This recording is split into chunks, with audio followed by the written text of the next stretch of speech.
Good afternoon. My name is Ryan Fans. Do you like the thought of your child telling you that they are pregnant or they have contracted HIV? I didn't think so. Did you know that by providing condoms to high school students, it would give your child some protection against pregnancy and STIs? I'm here today to discuss why condoms should be distributed in high school. I'm sure some of you are thinking, my child doesn't need condoms. Every day, thousands of teenagers are putting themselves at risk for pregnancies and sexually transmitted diseases.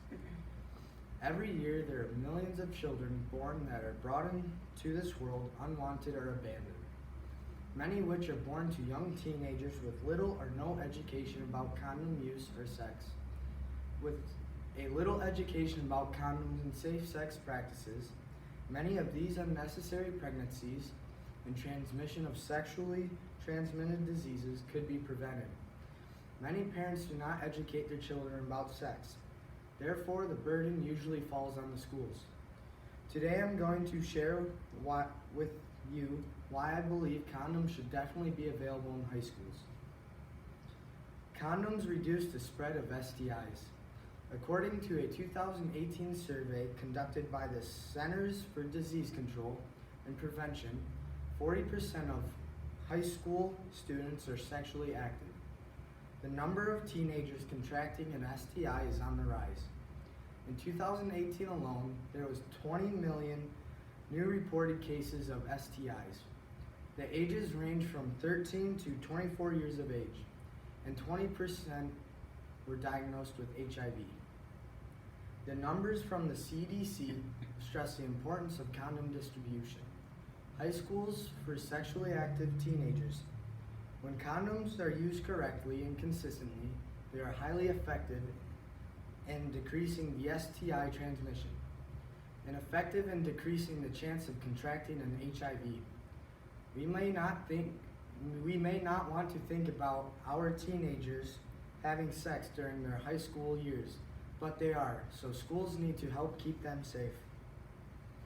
HIV, AIDS, and herpes are STDs that are not treatable, and the person who contacted the STD must live with their disease all their life. Children as young as 12 are having sex. The majority of these children are as young as 14, and after losing their virginity, they are secretive with their parents about their sex life. Since these teens are being secretive, that means they are not seeking the medical attention. STDs are going undetected. Condoms help prevent teen pregnancy. While abstinence is encouraged among high school students, parents are naive. The numbers from the CDC strongly suggest that accepting abstinence is not realistic. The American Academy of Pediatrics knows this and therefore advocates access to condoms in schools as part of comprehensive sex education programs, to decease cases of unwanted pregnancies, as well as AIDS and STDs. According to the research from Teen Pregnancy Trends, over the last 20 years, teen birth rates across the United States have been continuously declining. In fact, the teen birth rate in 2017 dropped 7% from 2016 and dropped a whopping 70% from 1991. Many factors have been linked to this decline, but especially prominent is the increases in contraception use amongst teens. As teens spend the majority of their time at school, it is the most natural and convenient place for sex education, including condom distribution. What if she gets pregnant? Statistics show that in 2012, there were 29.4 births for every 1,000 adolescent females ages 15 to 19, or 305,000 babies born to females in this age group. Not all teen births are first births. In 2012, almost 1 in 5, or 17% of births to 15 to 19-year-olds were females who already had one or more babies. Students of that age group are not ready to take on the responsibility of raising a child, and it could affect how their future proceeds. Will they graduate? It is possible. that students who have a child at that age can graduate, but the rates of graduation are decreasing.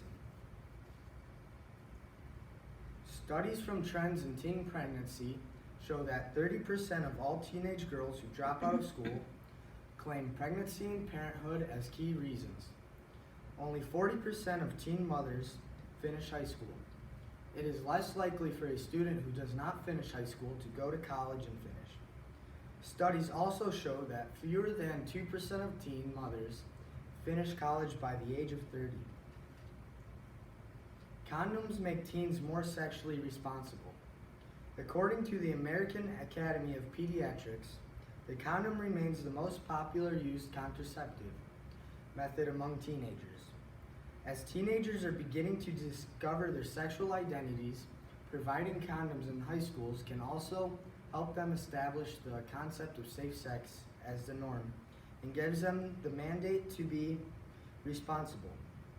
Introducing the idea of condom use into their conscience at such a formative age may help teens view contraception as a second nature as opposed to something that either gender will have to continually negotiate with future partners. Some may say free condoms shouldn't be distributed in high schools because it interferes with family and religious beliefs. By providing condoms to students, high schools are taking away the due right of parents to decide whether their own teenage children should have access to contraception. To begin with, many parents don't think that their adolescent children are emotionally or physically ready yet for sex. So having schools introduce condom use to their teenagers pressures both the parents and teens into having conversations about sex that may feel premature. It may also interfere with a family's values or religious beliefs. For instance, the Catholic Church and other contraceptive faiths oppose various forms of contraception. Parents who support the cause can provide condoms to their teenagers without having schools infringe on other families' timelines of talking about sex and or religious freedoms.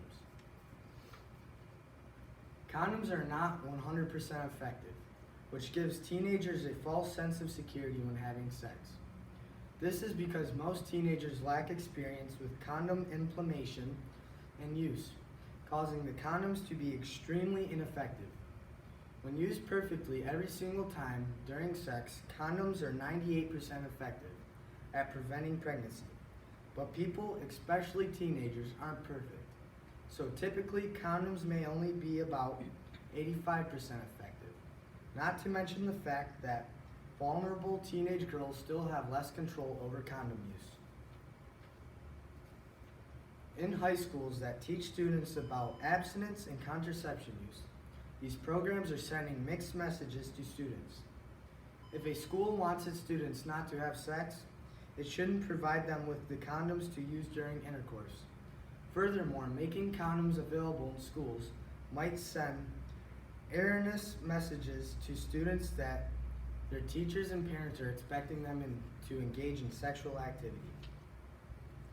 According to Michigan Teenage Pregnancy Prevention Initiative, condoms are 90% effective. So if the goal is to increase the use of contraceptives among sexually active teens, then condoms should not be hidden behind counters of local stores.